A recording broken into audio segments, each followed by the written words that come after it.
First ever factory outlet Mukunda jewellery KPHP Kothapet Khammam Somajiguda Hanamkonda. నమస్తే రమగారు. నమస్తే జయ. రమగారు, మనకి కామెంట్స్లో కొన్ని ప్రశ్నలు వస్తూ ఉంటాయి కదా. ఒక పర్సనల్గా వచ్చిన ఒక ప్రశ్న అండి, ఇది కామెంట్లో వచ్చింది కాదు యాక్చువల్గా. మనం ఎక్కువగా ఇష్టపడే వాళ్ళు మనల్ని దూరం పెడుతూ ఉంటారు. అప్పుడు అసలు మనం ఏం చేయాలి? వాళ్ళ కోసం ఇంకొంచెం ఏదైనా ప్రయత్నాలు చేయాలా, లేకపోతే ముందుకు సాగాలా? ఏం చేయమంటారు అనేది ఒక పర్సనల్ క్వశ్చన్ అనమాట. ఇది ప్రతి వాళ్ళకి జీవితంలో ఎప్పుడో ఒకప్పుడు ఎదురవుతుంది జయ. అవును రమగారు. మనం చాలా ఇంపార్టెన్స్ ఇస్తాం ఒకళ్ళకి, వాళ్ళకి మనం అంత ఇంపార్టెంట్ కాదని ఏదో ఒక సిచ్యువేషన్లో మనకు తెలిసిపోతుంది. అంటే కొంతమంది ఎలా ఉంటారో చెప్పిన రమగారు, వాళ్ళ అవసరం ఉన్నంత వరకు బాగుంటారు.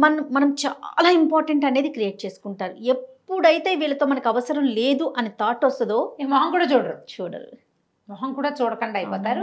ఇవి కొంతమంది ఉంటారు, ఇలా డిపెండెన్సీ ఉంటుంది జయ. వాళ్ళతో రోజు మాట్లాడాలి, తరచూ కలవాలి, ఎప్పుడు మాట్లాడుతూ ఉండాలి, ప్రతి దాంట్లో వాళ్ళ సలహానే తీసుకోవాలి, అన్ని షేర్ చేసుకోవాలి. ఇట్లాంటి ప్రాక్టీస్ ఉంటుంది.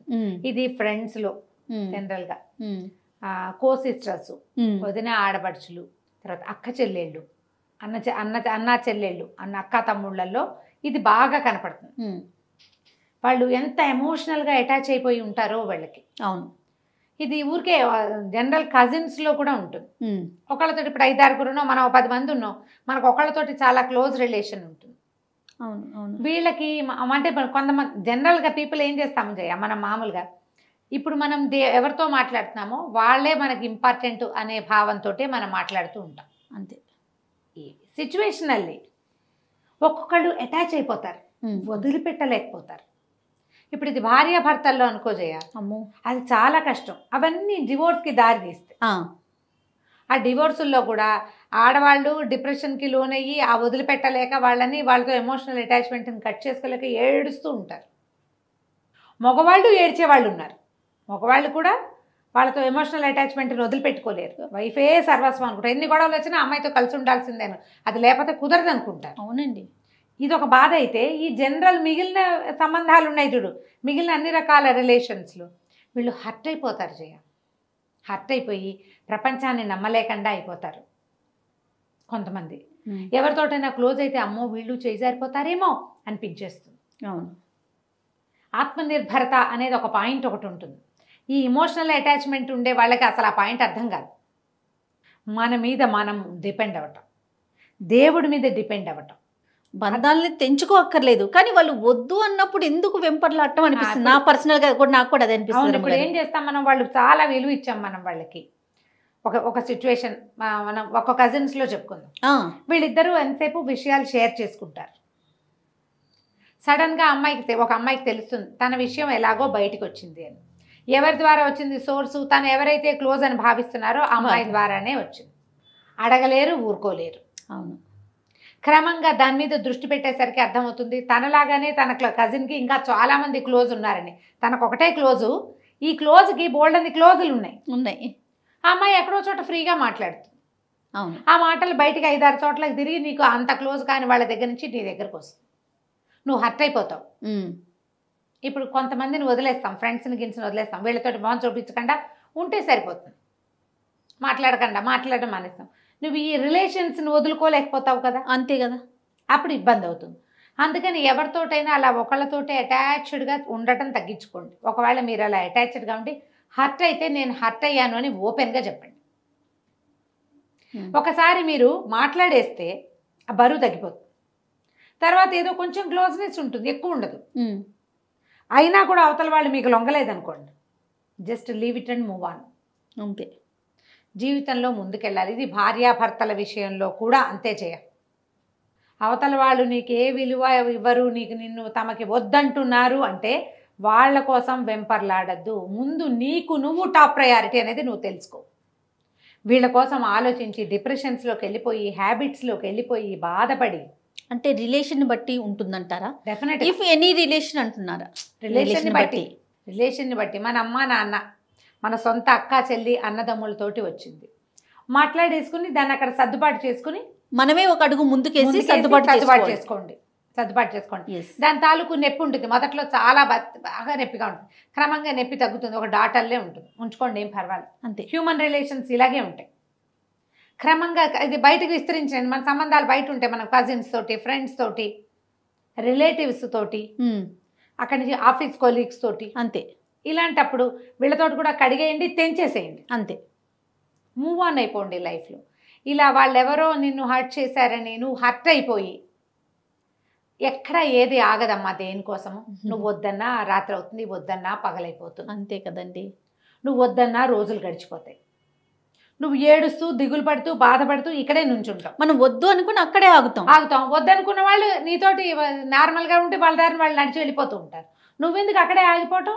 స్టాగ్నేటెడ్ వాటర్ వాసన వస్తుంది. ఎంత దిగాలుగా అయిపోతారు, ఏడుపు గుట్లు అయిపోతారు, ఆరోగ్యాన్ని పాడు చేసుకుంటారు, వాళ్ళ చుట్టూ ఉన్న రిలేషన్ని చెడగొట్టేసుకుంటారు. ఇప్పుడు వైఫ్ అనుకోండి, తనకేదైనా ఇబ్బంది అంటే హస్బెండ్ కానీ పిల్లలు, అత్త, మామ, అమ్మ, నాన్న, మొత్తం టోటల్ రిలేషన్ కొలాప్స్ అయిపోతుంది రమ్మగారు. ఒకసారి మూడో వ్యక్తుల ప్రమేయం వల్ల కూడా, ఇద్దరు ఫ్రెండ్స్ అంతా బాగుంటుంది, ఒకళ్ళ కోసం ఒకళ్ళు ఏదో ఒకటి చేసుకుంటారు కూడా, మూడో మనుషులు ఏవో మాట్లాడితే వీళ్ళల్లో ఒకళ్ళకి ఆ మూడో వాళ్ళ మాటల మీద ఇంట్రెస్ట్ కలిగి ఉంటుంది, దాన్ని నమ్మి తమతోటి ఉన్న ఫ్రెండ్స్ని వదిలిపెట్టేసుకుంటారు. అవునండి, అవునవును.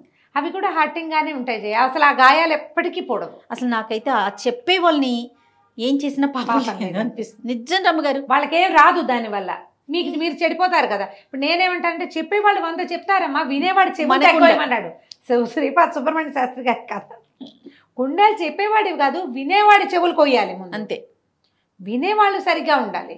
నువ్వు ఏదెలా ఉన్నా సరే, మా మధ్య ఒక రిలేషన్ ఉంది, మేము చాలా కాలం కొన్ని విషయాలు షేర్ చేసుకుంటూ వచ్చాం అని వెళ్ళిపో, నువ్వు మామూలుగా అంతే కదా, అప్పుడు ఏ బాధ ఉండదు.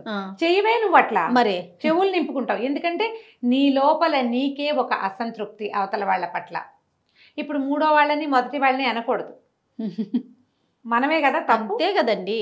మనమంటూ నోరు ఇప్పబట్టే కదా, ఇప్పబట్టే ఈ మాటలన్నీ వస్తాయి. మూవ్ ఆన్ అవ్వండమ్మా. జీవితంలో ఎవరికి విలువ ఇచ్చినా ఇవ్వకపోయినా ముందు మీకు మీరు విలువించుకోండి. అన్నిటికంటే అత్యంత మీ విలువైనది మీ జీవితం, మీ ఆరోగ్యం. ఇవి రెండూ బాగుంటాయి. మీరు కొత్త ప్రపంచంలోకి అమెరికా వెళ్ళి, ఆస్ట్రేలియా వెళ్ళి, ఆఫ్రికా వెళ్ళి, అంటార్కిటికా వెళ్ళి కూడా జన సంబంధాలు మనం విస్తరించుకోవచ్చు. ఇప్పుడు మనకి ఉండని వాళ్ళు ఎవరు, రక్త సంబంధిక బ్లడ్ రిలేషన్ ఒక్కటి ఉండదు తప్ప ప్రపంచంలో అందరూ అన్ని చోట్ల దొరుకుతారు. అంతే. కొత్త రిలేషన్ని డెవలప్ చేసుకోండి. ప్రపంచం అంతా రిలేషన్స్ మయం. ఎక్కడైనా ఒక దెబ్బ తగిలితే ఇక అక్కడే ఆగిపోకండి. ఇప్పుడు రాజయ్య, ఇప్పుడు మనకి ఎన్ని థెరపిస్టులకి వాళ్ళకి డిమాండ్ పెరిగిపోలేదండి. అవునండి, ఏవో ఇష్యూస్ ఉంటాయి, అవి సాల్వ్ చేసుకోరు, అనారోగ్యాల్లోకి వెళ్ళిపోతాయమ్మా. మీ మెంటల్ స్ట్రెస్ అంతా మీ మోకాళ్ళ మీద, హాస్పిటల్ చుట్టూ కూడా బాగా తిరుగుతారండి, మందులు వేసుకుంటున్నారు, తిరుగుతారు. పైకి శరీరానికి మందులు వేసుకుంటున్నారు, మనసుకు మందు వేయట్లేదు. నువ్వు రిపేర్ నువ్వు చేసుకోవాలి, అది చేసుకోవట్లా. డాక్టర్స్ మీద డిపెండ్ అవుతున్నారు, గోడు వెళ్ళబోసుకుంటారు. ఎవరైనా కనిపించారంటే చెప్పి చెప్పి చెప్పి చెప్తారు, మళ్ళీ మామూలు. మొన్న ఒక దేవాలయంలో మనసును మార్చుకోలేకపోతారు. దేవాలయంలో ఒక ఆవిడ కనబడ్డారు జయ. ఆవిడ ఎందుకు అడిగారు నాకు తెలియదు. నేను ఊరికే లోపలికి వెళ్ళి కార్ బయటే ఉంది, మా వాళ్ళు ఏదో షాపింగ్ చేస్తున్నారు, నేను సరిగ్గా ఎక్కడ అమీర్పేట దుర్గగుళ్ళో. ఓకే. నేను లోపలికి వెళ్ళాను, ఒక 5-10 నేనేమి గబగబా చూసేసి ఒక 10 నిమిషాలు సంతోష్ మాత ముందు ఒక 5-10 నిమిషాలు కూర్చుని వచ్చేస్తా బయటికి. నేను మామూలుగా వెళ్ళినా అంతే, అంతకంటే ఎక్కువసేపు నేను ఉండను అసలు. ఆ కూర్చునేసరికల్లా ఆవిడెవరో పెద్ద ఆవిడే, నాకంటే కనీసం ఒక 3-4 సంవత్సరాలు పెద్దవారు అయి ఉంటారు. అమ్మ ఒక విషయం మాట్లాడాలి అని చెప్పి వాళ్ళ ఫ్యామిలీ ఇష్యూ గబగబా చెప్పేశారు నాకు. చాలా ఇబ్బందిగా ఉంది అని. నేనన్నా వదిలేయండి అమ్మా, వదిలేయమంటారు, వదిలేసేయండి. ఒక్కసారి వదిలిపెట్టేస్తే ప్రాణం హాయిగా ఉంటుంది. పోతే పోతుంది, అది వచ్చి ఏముంది. ఇప్పుడు మీకే 60 ఏళ్ళు వస్తున్నాయి, ఎందుకు దాన్ని ఏం చేసుకుంటారు? కష్టమా రమ్మగారు వదిలేయటం? చాలా కష్టం జయ, చాలా అత్యంత కష్టమైన విషయం వదిలేయటమే. సులువైన విషయం వదిలేయమని చెప్పడం. నేను ఈజీగా చెప్పా. ఎందుకు అడిగారో అమ్మ నాకు తెలీదు, గుళ్ళో కూర్చున్నాం, వదిలిపెట్టేసేయండి, మీరు ప్రశాంతంగా ఉంటారు, హాయిగా కృష్ణారామ అనుకోండి, వదిలేయండి. ఆవిడ 10 రోజులు ఫోన్ నెంబర్ తీసుకున్నారు. ఇట్లా నేను 5-6 కథలు విన్నా ఆ గుళ్ళో. సడన్గా చెప్పేస్తారు జయ, మొత్తం కథ అంతా చెప్పేస్తారు, ఇలా ఇలా ఇలా ఇలా ఉంది మా పరిస్థితి అని. ఆవిడ ఫోన్ నెంబర్ తీసుకున్నారు, ఫోన్ చేశారు నాకు. మీరు వదిలేయమని చెప్పిన తర్వాత ఇంటికి వెళ్ళి మా ఆయనకి మా అబ్బాయికి చెప్పానండి, అది రాకపోయినా మీకు వృద్ధి వస్తుంది అని చెప్పారు నాకు. నేను అలాగే చెప్పాను. అది కలిసి రాలేదు ఆస్తి, వదిలేయండి, మీ పుట్టింటి ఆస్తి వదిలిపెట్టండి, మీ అబ్బాయికి ఏదో మంచి ఉద్యోగం వస్తుంది, ఇంకా కొంచెం బెటర్మెంట్లోకి వెళ్తారమ్మా. ఎందుకు వెంపర్లాట? అన్నయ్యతో పడదు, తమ్ముడితో పడదు, వాళ్ళు ఎవరు మిమ్మల్ని గుమ్మం తొక్కనివ్వరు, మీతో మాట్లాడరు, డబ్బుల కోసం. డబ్బు పుసుకుని కళ్ళు మూసామంటే డబ్బు లేదు, గిబ్బు లేదు, మనం ఒకళ్ళమే పోతాం అన్ని ఇక్కడ వదిలిపెట్టుకుని. ఆవిడ చక్కగా మంచి వజ్రాలు గిజ్రాలు వేసుకుని బాగున్నారు, డైమండ్స్ తోటి మంచి. ఫోన్ చేశారు 10 రోజుల తర్వాత. మా అబ్బాయి మా ఆయన కూడా సమాధానం పడిపోయారమ్మా, మేము బెంగళూరు షిఫ్ట్ అయిపోవాలని అనుకుంటున్నాము, అక్కడ ఏదో బిజినెస్ ప్లాన్ ఆలోచిస్తున్నాడు, చాలా మంచి బయర్స్ కూడా చాలా మంచి వాళ్ళు దొరికారు ఇక్కడ ఆస్తికి మాకు. పోనీలే, గుళ్ళో డిసైడ్ అవ్వండి అంతే, మీ అంతటా మీరు, లేదా ఎవరిదైనా ఒక్క సహాయం తీసుకోండి, 100 మందికి చెప్పకండి మీ కష్టాన్ని, ఒక్క సహాయం. ఇది ప్రధానం అండి. ఇప్పుడు సమస్యల్లో ఇదొక కొత్త సమస్య, 10 మంది చెప్పి 10 రకాల ఆన్సర్లు, ఏది చెయ్యం మళ్ళీ ఫైనల్ గా, ఏం చెయ్యం, మళ్ళీ మన ఏడుపు ఏడవటమే. లేదా మీ మనసు మాట వినండి, మూవ్ ఆన్, అంతే అంతే. మీకు విలువ లేని చోట పారిపోవద్దు, తప్పుకోండి. అమ్మాయిలు అబ్బాయిలు కూడా చూడండి రమ్మగారు, నాకొద్దు ముర్రో అన్నా సరే వదిలిపెట్టరు. అమ్మాయిలు అలానే ఉన్నారు, అబ్బాయిలు అలానే ఉన్నారు, నాకు కావాల్సిందే వాళ్ళు చీపెట్టినా సరే సిగ్గుపడరు. ఏంటో మరి ఈ బొమ్మ నాదనిపిస్తుంది అంతే, ఆ బొమ్మ నాది కాన్సెప్ట్ నుంచి బయటికి రారు, అవతల వాళ్ళు మనుషులు అని అనిపించింది. నేనేమంటానంటే పారిపోయి పరిగెత్తి సమాధాన పడద్దమ్మా, తప్పుకోండి, జస్ట్ వదిలేయటం ఎలాగో ప్రాక్టీస్ చేయండి. మనకి ఇంకో కొత్త దారి కనిపిస్తుంది కదా, గ్యారంటీగా కనిపిస్తుంది. జీవితం ఎప్పుడు దారులు తెరుస్తూనే ఉంటుంది, నువ్వు చూడాలంతే, దాన్ని కళ్ళు పెట్టాలి, నువ్వు కళ్ళు పెట్టాలి. దీని నుంచి నీ దృష్టి మరల్చి బుద్ధిని నీ దారి వైపుకి మళ్ళీ ఇచ్చావంటే 100 దారులు కనపడతాయి. సూపర్, శభాష్, సూపర్ రమ్మ గారు, నమస్తే. నమస్తే.